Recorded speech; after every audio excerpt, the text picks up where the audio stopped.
Hello, welcome to my presentation on autonomous multi-rover guidance and navigation for planetary exploration using stack collaborative deep Q networks. This is a presentation I'm doing for my reinforced learning course final project. Now, before I continue, I'm currently experiencing some audio issues with my recording device, so I'm recording this on two different devices. However, please forgive me if there's some issues with the audio. Now, what this project is about. In this presentation, I'm going to be talking about, we're going to be taking the hourglass format. We're going to talk about the motivation, the high level stuff, and then dive deeper into some of the details, and then come back and talk about the big picture results.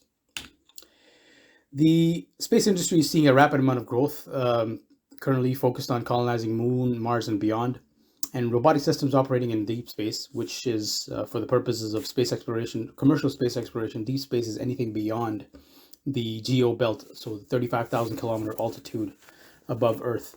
Anything beyond that is deep space. And robotics operating in these areas would have to be autonomous in order to be able to perform autonomous operations, maintenance, repair, navigation, etc. One major sub area of interest right now is multi-rover collaboration for space exploration. So what does that mean? Planetary rovers are popular ways of exploring the celestial bodies. Currently, we have sent rovers to the moon, to Mars, and even to an asteroid. However, these rovers at the moment are slow. For example, the most successful rover in history was the Merbeam. There's limited windows of communication because of line of sight, so it could be anything from a few hours to actually a few minutes a week. Bandwidth limitations due to antenna strength and, in fact, even weather effects. Electromagnetic interference because of weather effects and because of electromagnetic interference from within space itself, and a limited situational awareness. So on Earth, when we're navigating, we have maps, we have satellites, etc. On Mars, we don't have any of those. So we're most of the time we're reliant only upon the sensors that are on the rover themselves.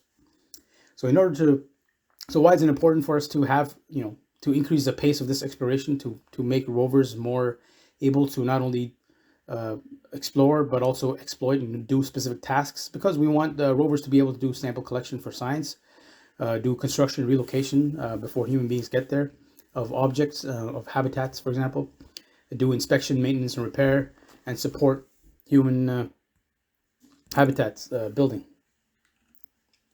So the objective of this rover, of this project, is specifically to develop a proof of concept AI-enabled autonomous multi-rover guidance and navigation system, which takes as input rudimentary onboard sensors on simulated rovers, and outputs the most efficient way of exploring the environment, for example, the surface of Mars.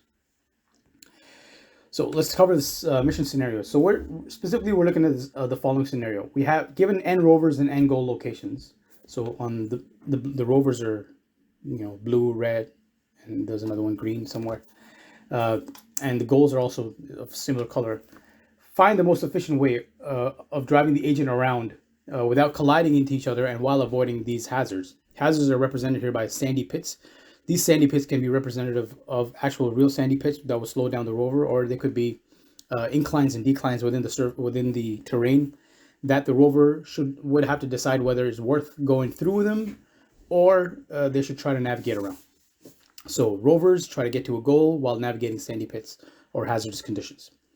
The agents only have access to their current position, orientation, and velocity, and the 60 degrees in front of their vehicles. So these sensors provide 60-degree field of vision and the location of their goal with respect to them.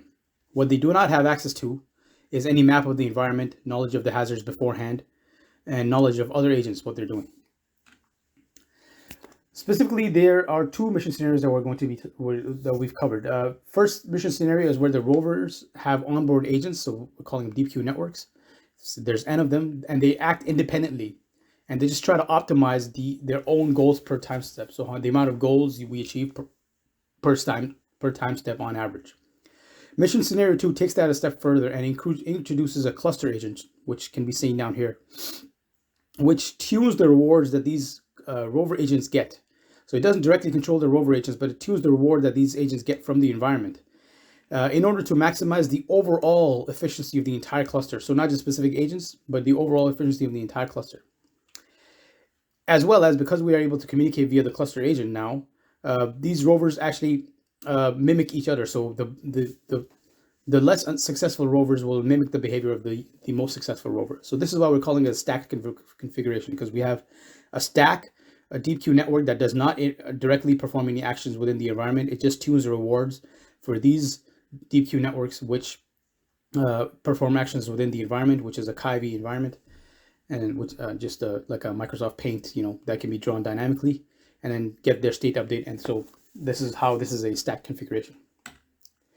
So experiments. And we're going to show you a very quick demo of what mission scenario 1 looks like. In this particular case, we have 3 rovers that are going around collecting their own objectives, goals, and navigating around hazards that we are dynamically creating and deleting within the environment. So this is an example of these 3 working independently. They don't know that the others even exist. They're not learning from each other. They can't see each other unless they are within a certain amount of distance where their sensors can pick each other up. So that's an example of how this works. And then we have mission scenario 2, where we have the cluster agent now controlling the behavior or manipulating the behavior of these rovers. Now, we've trained these before, so they're a little bit better. It takes some time to get up to this level.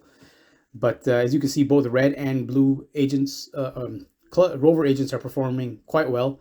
And they're receiving varying amount of penalties and rewards from the cluster agents. So you can see down here, living penalty, the getting closer bonus, collision penalty, etc., changes as the rovers are performing. Not only that, but as one rover figures out a more efficient way of getting around the environment, the other rover copies it. So the most successful agent is always leading the way.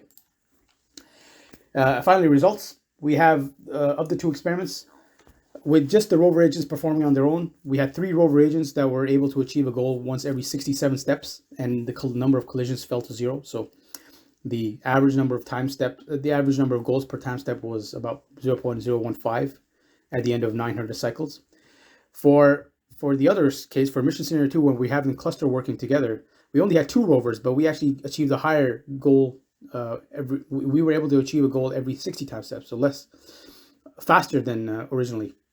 Than mission scenario 1, and that's because even though the cluster agent learned slowly, as you can see, it's a lot less steep. The graph, the mean goals achieved here end up much higher because the rovers are not only able to learn from each other, but the cluster agent is actually able to tune their rewards in order to maximize their performance. There's more to this project, but time limits us.